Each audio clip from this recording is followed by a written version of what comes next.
Disney sedang berada dalam masalah besar. Padahal 2 tahun lalu Disney sedang berada di puncak kejayaannya. Karena itulah kemudian Bob Iger yang baru saja turun dari jabatan CEO tahun 2021 lalu dipanggil kembali untuk menyelamatkan Disney. Mampukah Bob Iger melakukannya? Apa strategi yang ia pilih? Memang apa sih yang tengah terjadi pada Disney? Yuk kita cari tahu. Breaking overnight, a change in leadership at Disney. Bob Iger is returning as CEO. Founded relationship with Disney. CEO Bob Chapek is out after just 2 rocky years on the job, now the former boss. You know, Bob Iger has been called the most powerful person.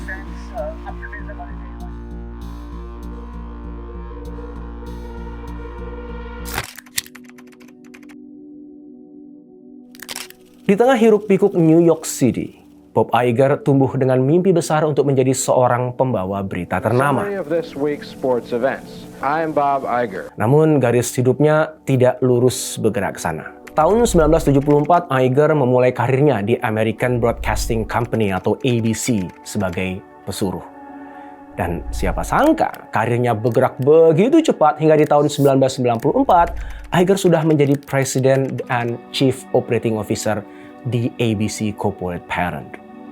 Kemudian pada tahun 1996 ketika ABC dibeli oleh Disney, terbukalah celah bagi Iger untuk menapaki karir terjauhnya. Tahun 2000, Iger diangkat menjadi Presiden dan Chief Operating Officer dari Disney, bekerja berdampingan dengan sang legenda Disney, Michael Eisner. Tahun 2005, Iger kemudian menggantikan Eisner sebagai CEO Disney. Saat itu, Disney tengah mengalami penurunan pemasukan, konflik internal, dan juga peningkatan persaingan. Di bawah kepemimpinan Iger, Disney kemudian mengakuisisi Pixar, Marvel Entertainment, Lucasfilm, dan 21st Century Fox. Iger terus melanjutkan langkahnya dengan menarik seluruh kekayaan intelektual Disney dari Netflix dan membangun platform streamingnya sendiri, yaitu Disney Plus yang di hari pertama peluncurannya langsung menyedot 10 juta pelanggan. Iger terus bergerak maju. Disney meluncurkan kapal mewah dan membuka taman hiburan yang megah di Shanghai. Dan semua langkah itu bukan hanya membuat Disney semakin besar, tapi meyakinkan semua pihak di Disney bahwa Iger tidak bisa tergantikan.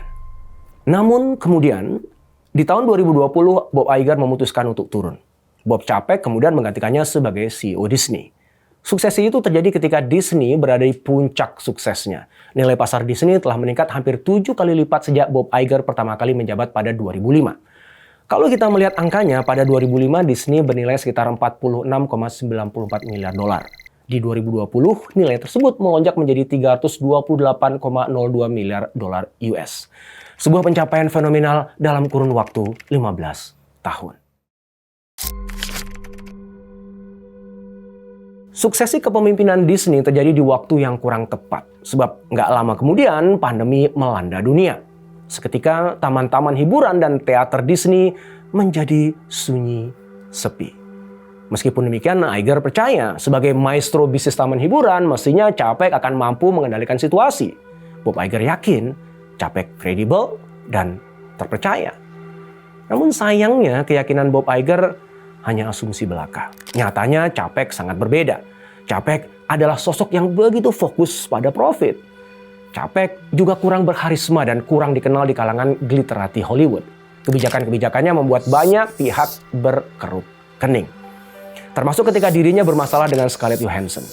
Begitupun eksperimen-eksperimennya di dunia streaming dan taman hiburan yang dinilai banyak pihak terlalu berani. Semua itu menjadi penyebab melorotnya performa Disney yang kemudian dituduhkan padanya. Pada 2021, hanya 1 tahun sejak Chapek diangkat jadi CEO, nilai pasar Disney turun 14,17% menjadi 281,53 miliar dolar AS. Dan pada 2022, perusahaan terus mengalami penurunan tajam hingga 43,73% menjadi hanya 158,43 miliar dolar AS. Ketika kerugian mulai merasuki seluruh unit bisnis, Disney pun panik. Banyak pihak gelisah dan mencemaskan masa depan Disney. Ketika itulah Christine McCarthy, sang CFO, sigap bertindak. Di hari Minggu pagi, sebuah keputusan diambil dalam pertemuan mendadak. Bob Chapek diminta meninggalkan tahtanya.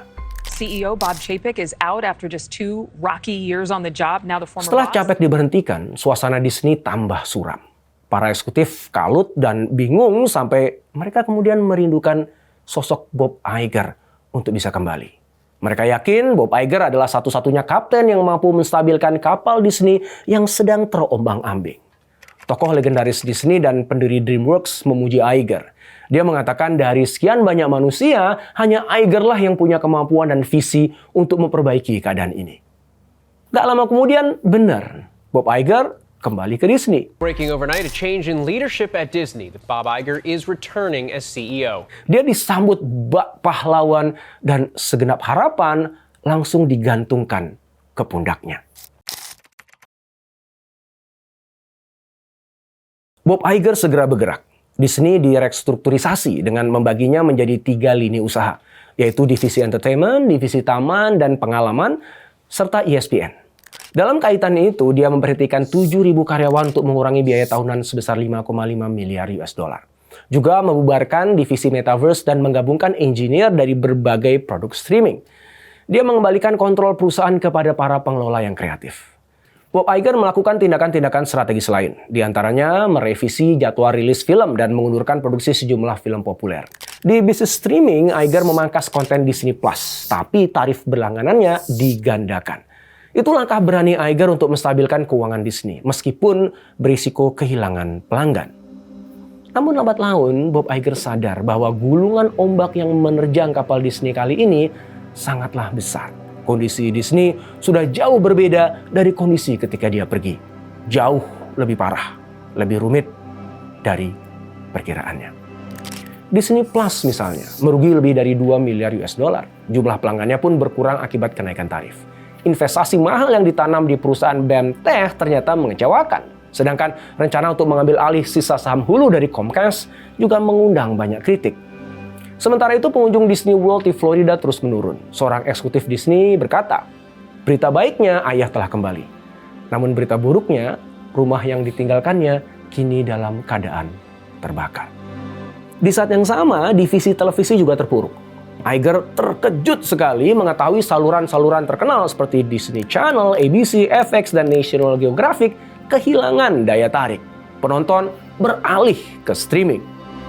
Di sisi lain, akuisisi Fox menghabiskan dana yang jauh lebih besar dari perkiraan. Sedangkan ESPN perlu diubah dari format TV kabel ke format streaming agar tetap bertahan sebagai raksasa siaran olahraga. Dalam sebuah wawancara dengan CNBC, akhirnya Bob Iger menyadari bahwa TV mungkin bukan lagi jantung masa depan Disney. I'm not going to do any speculating now except to say that we're very objective about their future. Strategi Iger yang dulu gemilang di bisnis film kini dikritik. Disney terlalu banyak menampilkan sequel dan spin-off yang mengakibatkan kegagalan besar di box office. Memang kembalinya Iger nggak semulus harapan. Dia ibarat sedang menegakkan seutas benang yang basah. Bisa jadi beban itulah yang membuat Iger sendiri tertekan dan dianggap sudah berubah. Penilaian itu muncul gara-gara penyataannya ketika diwawancari CNBC untuk mengomentari tuntutan bayaran aktor dan isu AI. There's a level of expectation that they have that is just... Iger mengatakan, ekspektasi mereka terlalu tinggi, itu nggak masuk akal. Pernyataan itu mengejutkan, sebab selama ini Bob Iger adalah negosiator hebat. Dia terlibat aktif meredakan konflik antara studio dengan penulis ketika terjadi pemogokan Writers Guild of America akhir tahun lalu. Jadi dalam hitungan jam aja, Bob Iger udah dianggap berubah dari pahlawan industri kreatif menjadi simbol akan segala yang salah dengan dunia hiburan. Bob Iger adalah sosok ikonik seperti Steve Jobs di Apple dan Howard Schultz di Starbucks. Mereka cerminan identitas korporat yang begitu kuat. Menariknya, ketiganya pernah diminta kembali memimpin perusahaan setelah tidak lagi menjadi CEO. Steve Jobs dan Howard Schultz dinilai sukses melakukannya. Tapi bagaimana dengan Bob Iger? Orang-orang menunggu langkah solutif dari Iger. Ada isu di kalangan media bahwa Bob Iger akan menjual Disney ke Apple. April lalu spekulasinya jadi tambah kuat gara-gara Iger memberikan buku Make Something Wonderful kepada 30.000 karyawannya. Buku itu berisi pidato dan catatan-catatan Steve Jobs. Bob Iger memang memiliki hubungan emosional dan profesional dengan Apple. Dia pengagum Steve Jobs dan pernah menjadi dewan direksi Apple selama 10 tahun. Dalam memoarnya berjudul The Ride of a Lifetime, Iger membayangkan Disney dan Apple sudah menyatu jika Jobs masih hidup. Bob Iger memang berpeluang menjual sebagian Disney ke Apple. Itu bisa terjadi kalau studio film menjadi entitas yang terpisah dari taman hiburan. Dengan begitu, Disney akan menjadi gudang konten bagi Apple guna mengisi layanan streamingnya.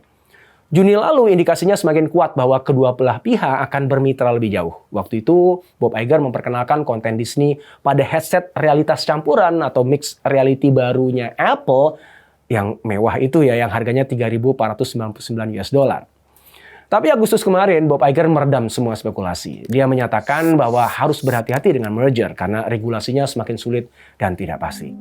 Tampaknya Bob Iger memang lebih berhati-hati dalam melangkah. Apalagi sekarang, dia harus berjuang seorang diri. Kolega dan winning team yang jadi andalannya dulu telah pergi. Alan Horn yang mengorkestrasi dominasi berbagai film Disney dalam box office kini bergabung dengan Warner Brothers Discovery. Zenia Mucha, mastermind di balik pembentukan citra Iger, sudah pindah ke TikTok. Alan Braverman, teman dekat dan penasihat legal Iger, juga sudah angkat kaki. Bahkan CFO Disney, Kristen McCarthy, juga mengundurkan diri. Dan kini, Bob Iger benar-benar sendirian. Padahal badai terus menghantam Disney.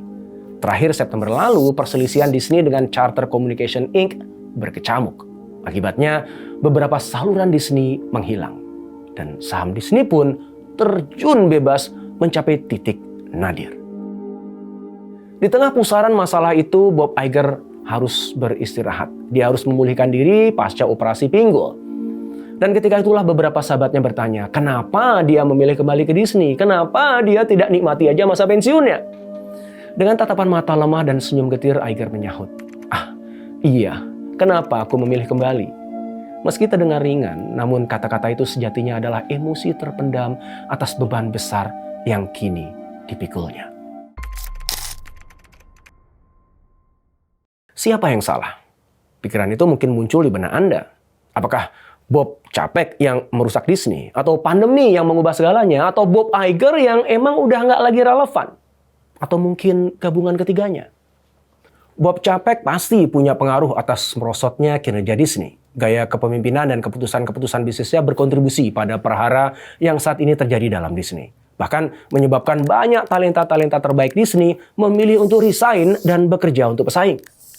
Disinilah kita disadarkan akan pentingnya persiapan suksesi yang baik dan memilih kader penerus dengan setepat-tepatnya. Walaupun begitu, bukan berarti semua masalah Disney ditumpukan sebagai kesalahan Chapek. Ingat bahwa ketika ia memimpin Disney, waktu itu pandemi baru saja menyebar ke seluruh dunia. Dengan cakupan bisnis yang sangat beragam dan tersebar luas di berbagai penjuru dunia, pasti nggak mudah ya bagi Chapek, sang pemimpin baru Disney, untuk bisa menggerakkan semua elemen organisasi di saat semua orang dipaksa untuk berdiam diri di rumah. Jadi, pandemi pasti juga punya kontribusi di situ. Namun pada akhirnya yang perlu introspeksi diri lebih jauh adalah Bob Iger sendiri. Kehebatannya dulu sepertinya tidak lagi bisa diandalkan untuk menyelamatkan Disney saat ini. Apakah karena Bob Iger sudah berubah? Atau mungkin dunia yang sudah berubah? Kita tahu bahwa pandemi dan teknologi digital yang terakselerasi karenanya telah mengubah semua aturan main industri. Gaya hidup dan ekspektasi pelanggan tidak lagi sama. Bagaimana mereka menikmati hiburan juga sudah berubah. Maka jurus-jurus sakti yang dulu bisa mendongkrak kinerja Disney sekarang sepertinya nggak ada efeknya. Dan itulah kenyataan dunia yang kita sedang jalani pada saat ini. Maka kalau kita berpikir bahwa kita cukup mengandalkan keahlian dan pengalaman masa lalu kita untuk membangun masa depan, itu mimpi namanya. Saatnya kita menjadi student of life, mahasiswa kehidupan, yang dengan segala kerendahan hati menyadari bahwa dunia akan senantiasa berubah, bergerak dengan cepat, meninggalkan mereka yang berpuas diri dan merasa hebat. Masa depan akan dibangun oleh mereka yang terus belajar, berguru pada kegagalan, dan menyadari bahwa di atas langit masih ada langit. Karena dalam dunia yang berubah begitu cepat, seorang pahlawan akan dengan mudah dikalahkan oleh seorang pembelajar.